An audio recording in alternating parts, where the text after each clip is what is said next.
आखिर कैसे किसी एक सुपरस्टार को WWE इतने लंबे समय तक चैंपियनशिप्स दे सकती है कि वो चैंपियनशिप्स हार ही न रहा है। रेसलमेनिया पे रेसलमेनिया जाए जा रही है बट रोमन रेंस अपनी चैंपियनशिप को सक्सेसफुली रिटेन किए जा रहे हैं। तो इसके पीछे का कारण क्या है, आइए इस वीडियो के अंदर देखते हैं। मैं 10 आपको रीजंस बताने वाला हूँ कि क्यों एक सुपरस्टार के ऊपर या रोमन रेंस के ऊपर WWE ने चैंपियनशिप्स इतने लंबे समय तक रखी हुई है और रोमन रेंस क्यों नहीं हार रहे हैं या फिर क्यों ये इतना चैंपियनशिप रेन इतना लंबा जा चुका है। सो ही बरीज वेलकम टू आवर चैनल नाम back with a new video. तो स्टेट में चलेंगे गाइस हमारे पहले पॉइंट की तरफ और जो पहला पॉइंट है गाइस ये काफी मेजर पॉइंट है और ये है कि Roman Reigns already chosen one थे बाय विंस मैकमैन। यानी कि भाई रोमन रेंस को ऑलरेडी विंस मैकमैन चाह रहे थे इतने सालों से उसको उस लेवल का बनाना या फिर कंपनी का फेस बनाना, बट उस चीज को वो नहीं कर पा रहे थे। तो जैसे ही उनको मौका मिला रोमन रेंस ने अच्छा किया, हील टर्न में अच्छे लगे फैंस को भी वो और उन्होंने भी अच्छा करा, तो भाई विंस मैकमैन ने इस मौके को जाने नहीं दिया और दे दी भाई उनको ये चैंपियनशिप इतने लंबे समय तक। दूसरा और अगला इंपॉर्टेंट रीजन है कि भाई रोमन रेंस का जो हील कैरेक्टर है इसको काफी प्रेज किया गया है फैंस और क्रिटिक्स दोनों के द्वारा। रोमन रेंस का बेबी फेस वाला कैरेक्टर सबको पता है भाई, उसको कोई भी पसंद नहीं करता था। फैंस थे रोमन रेंस के बहुत ज्यादा जो कि डेफिनेटली मोस्टली इंडिया से थे, बट अगर यूएस के फैंस को आप देखोगे तो रोमन रेंस को बिल्कुल भी पसंद नहीं करते थे जब वो बेबी फेस थे, या बाकी कंट्रीज के भी फैंस उतना पसंद नहीं करते थे रोमन रेंस को। पर अब जब वो हील कैरेक्टर में आए तो उनको हर तरफ से पसंद किया गया। इंडिया की तरफ से तो उनको पहले से ही पसंद करते थे, तो जब वो हील में आए तो भी लोगों ने पसंद किया, बट बाकी कंट्रीज या यूएस के अंदर भी रोमन रेंस को काफी प्रेज किया गया। जो क्रिटिक्स थे भाई उन्होंने भी रोमन रेंस को काफी प्रेज किया गया बिकॉज इतना अच्छा वो काम कर रहे थे एज हील सुपरस्टार। अगला रीजन है कि गाइस रोमन रेंस के जो प्रोमोज स्किल्स थे भाई वो एक लेवल अब गए हैं डेफिनेटली। एक लेवल तो नहीं मैं बोलूंगा, काफी लेवल अब गए हैं बिकॉज रोमन रेंस के अगर आप बेबी फेस वाले प्रोमोज जाके सुनोगे तो वो बहुत ही ज्यादा बकवास थे, पर जब से वो हील में कन्वर्ट हुए हैं भाई उनके प्रोमोज डेफिनेटली काम आए हैं, उनके प्रोमोज डेफिनेटली इंप्रूव हुए हैं। और जब आपको इतना लंबा चैंपियनशिप रेन चाहिए होता है या फिर इतना लंबा चैंपियनशिप रेन आपको देना होता है तो भाई प्रोमोज आपके डेफिनेटली अच्छे होने चाहिए। तो ये एक चीज थी जिसने हेल्प करी है डेफिनेटली रोमन रेंस को इस लंबे चैंपियनशिप रेन में। लिस्ट में अगला रीजन इसी से कनेक्टेड है एंड दैट इज पॉल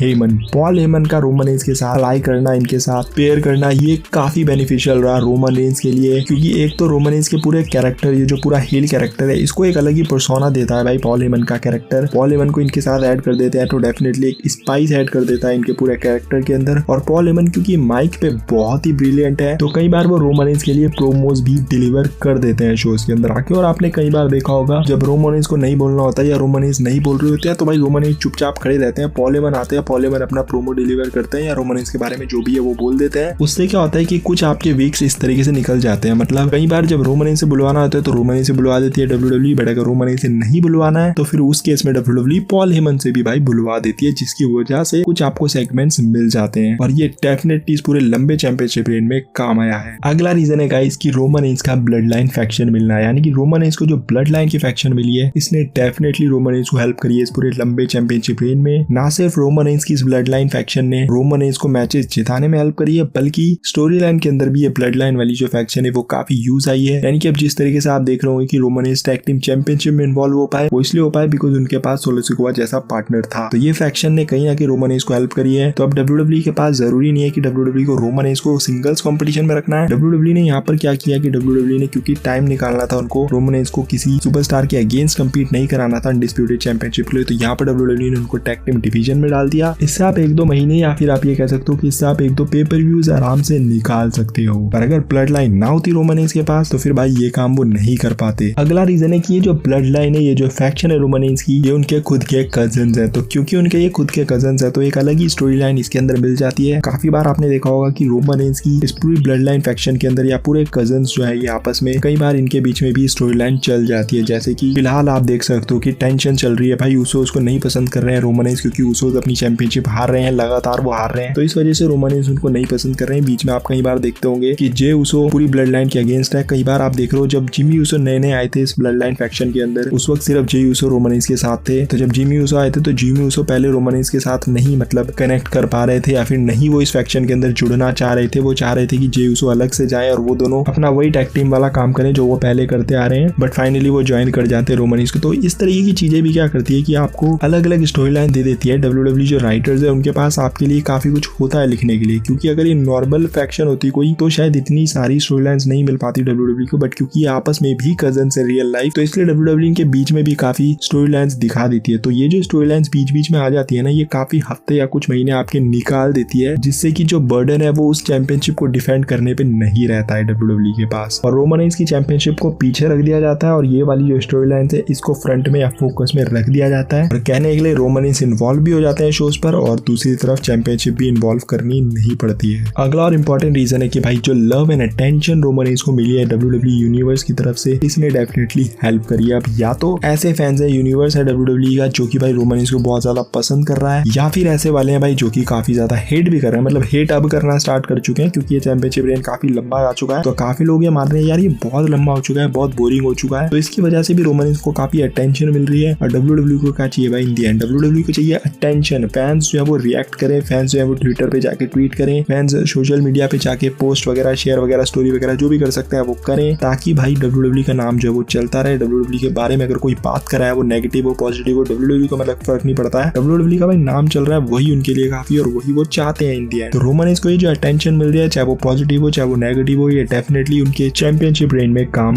आ रही है। अगला रीजन जो है वो काफी ज्यादा इंपॉर्टेंट है एंड दैट इज भाई रोमन रेंस का पार्ट टाइम स्केड्यूल। अब क्योंकि रोमन रेंस एक पार्ट टाइम सुपरस्टार बन चुके हैं तो इस वजह से भी भाई ये जो चैंपियनशिप रेन है ये इतनी लंबी जा चुकी है। क्यों समझाता हूँ। इमेजिन करो भाई आपके पास 10 केले और आपको एक केला एक दिन में खाना है, तो आपके वो 10 केले 10 दिन में खत्म हो जाएंगे। पर सोचो आपके पास वो 10 केले हैं पर आपको एक दिन छोड़कर एक केला खाना है, तो वो जो 10 केले हैं वो आपके 20 दिन में खत्म होंगे। तो आपको आ गया समझ आ गया होगा सीन कि रोमन रेंस क्योंकि पार्ट टाइमर है तो कुछ हफ्ते वो आते ही नहीं है, तो उस वजह से भी काफी हफ्ते जो है वो उनके निकल जाते हैं। और जो स्टोरी 2 महीने में खत्म होने वाली होती है रोमन रेंस के केस में वो स्टोरी लाइन 4 महीने 6 महीने चल जाती है। तो अब अगर रोमन रेंस शुरू से अगर ऐसे होते जो रेगुलर शोज पर आ रहे होते तो ये जो सारी स्टोरी लाइन्स उनकी 2-3 सालों में चली है ये WWE 1.5 साल में ही खत्म कर देती, बिकॉज बंदा भाई रेगुलर शोज पे आता तो ये जो सारी स्टोरी लाइन्स चल रही है वो जल्दी खत्म हो जाती और उसके बाद 3 साल तक आते आते तो भाई बहुत ज्यादा बोरिंग सा सीन हो जाता और WWE को फोर्सफुली ये चीज जो चैंपियनशिप रेन है ये जल्दी खत्म करनी पड़ जाती। तो पार्ट टाइम होना रोमन रेंस के लिए भाई बहुत ज्यादा बेनिफिट कर गया है। लिस्ट में अगला और इम्पोर्टेंट रीजन है भाई Solo Sikoa and Sami Zayn का इस फैक्शन के अंदर ज्वाइन करना। अब सैमी ज़ेन आए बीच में, उन्होंने काफी महीने WWE के निकाल दिए, इस स्टोरी लाइन के निकाल दिए और काफी अच्छा इनपुट था भाई सैमी ज़ेन का, चाहे वो जिस वक्त वो ब्लड लाइन को ज्वाइन करने के लिए जब वो अप्रोच कर रहे थे वो वाला टाइम हो, या फिर जिस वक्त वो ज्वाइन कर लेते हैं, जे ऊसो नहीं मानते हैं काफी समय तक, फिर जे ऊसो मानते हैं तो फिर भाई जे ऊसो बहुत ज्यादा प्यार करने लग जाते हैं सैमी ज़ेन को, और उसके बाद फिर वो केविन ओवेंस की स्टोरी लाइन बीच में आना और फिर सैमी ज़ेन का केविन ओवेंस को चूज करना over the blood line, and उसके बाद रोमन रेंस के ऊपर वो बिट्रे वाला सीन करना। तो काफी कुछ जो है वो सैमी ज़ेन ने इनपुट किया है इस पूरी स्टोरी लाइन के अंदर और इस चैंपियनशिप रेन में डेफिनेटली हेल्प करी है। Solo Sikoa at the other hand, उनका इनपुट जब से हुआ है ड्रू मैकिंटायर को हराने में वो काम आए थे, वहां पर उनका डेब्यू हुआ था मेन रोस्टर के अंदर, रोमन रेंस की ब्लड लाइन को उन्होंने वहां पर ज्वाइन किया था और उसके बाद से सोलो सिकोआ ने एक अलग ही स्पाइस ऐड किया है रोमन रेंस के इस पूरे कैरेक्टर के अंदर, इस पूरी ब्लड लाइन के अंदर। तो डेफिनेटली सोलो सिकोआ जो सैमी ज़ेन का जो इनपुट रहा है ब्लड लाइन के लिए या फिर जो इनकी इन्वॉल्वमेंट रही है इसने बहुत हद तक हेल्प करी है रोमन रेंस की इस चैंपियनशिप रेन में। अगला और जो आखिरी रीजन है गाइस वो इन सारे 9 पॉइंट से रिलेटेड है या इन सब 9 पॉइंट से जुड़ा हुआ है, क्योंकि ये 9 पॉइंट्स है जो मैंने आपको बताए हैं, इसी वजह से रोमन रेंस के लिए WWE को कोई ना कोई अलग स्टोरी लाइन मिल ही जाती है। अब ये सारे 9 पॉइंट्स अगर आपने ध्यान से सुनोगे तो हर पॉइंट में रोमन रेंस को एक अलग ही स्टोरी लाइन मिल रही है और इन सारी चीजों की वजह से WWE की जो राइटर्स हैं या WWE के जो ऑफिशियल्स हैं उनके पास प्रॉब्लम नहीं होती है रोमन रेंस के लिए कोई अलग सी स्टोरी लाइन ऐड करने के लिए या अलग सी स्टोरी लाइन लिखने में। कभी वो सिंगल कंपटीशन में कम्पीट करते हैं किसी के अगेंस्ट, कभी वो टैग टीम में आ जाते हैं, कभी वो कोई मैच रेसल नहीं करते हैं, उनकी आपस में ही ब्लड लाइन में कुछ अलग सा कुछ टेंशन वगैरह चल रही होती है, कुछ अलग ही माहौल सा चल रहा होता है, कभी कोई सुपरस्टार उनकी फैक्शन को ज्वाइन करने के लिए बोलता है, कभी बीच में बिट्रेयल वाला सीन चल जाता है, कभी जे ऊसो को ऐसा देखकर लगता है कि भाई ये ब्लड लाइन को धोखा देने वाले हैं, कभी सोलो सिकोआ को देखकर लगता है कि भाई ये ऊसोस को धोखा देने वाले हैं। तो काफी कुछ है जो कि भाई इन 9 पॉइंट्स की वजह से रोमन रेंस के लिए WWE को या WWE के राइटर्स को मिल जाता है उनके लिए स्टोरी लाइन में लिखने के लिए, और इस वजह से ये जो चैंपियनशिप रहने इतनी लंबी हो पाई। अगर कोई एक सिंगल सुपरस्टार होता जिसके पास भाई 2 चैंपियनशिप होती और वो अकेला होता, उसके पास कोई टैग टीम पार्टनर या कोई फैक्शन नहीं होता या कोई स्पेशल काउंसिल वगैरह कुछ नहीं होता, तो भाई वो इतनी लंबी चैंपियनशिप रेन नहीं रख पाता, क्योंकि WWE के पास ज्यादा कुछ होता नहीं उसके लिए करने के लिए या फिर उसके साथ करने के लिए, उसके लिए ज्यादा स्टोरी लाइन्स नहीं हो पाती। ज्यादा से ज्यादा वो किसी सुपरस्टार के साथ फ्यूड में आ सकता था, पर वो भी कितने सुपरस्टार्स के साथ आता भाई, इतने लंबे समय तक तो वो नहीं आ पाता। तो क्योंकि ये सारे 9 पॉइंट्स थे इसी वजह से रोमन रेंस इतने लंबे समय तक रह पाए चैंपियन, और क्योंकि उनके लिए रोमन रेंस के लिए WWE के पास हमेशा से कोई ना कोई स्टोरी लाइन होती है और यूनिक और अलग स्टोरी लाइन होती है, तो ये एक बहुत ही स्ट्रॉन्ग रीजन है कि क्यों रोमन रेंस इतने लंबे समय तक चैंपियन रह पाए। तो यही सब था गाइस आज की इस वीडियो के अंदर। वीडियो पसंद आए तो don't forget to like, comment and smash the subscribe button. मिलते हैं अगली वीडियो में। Till then love you all and bye.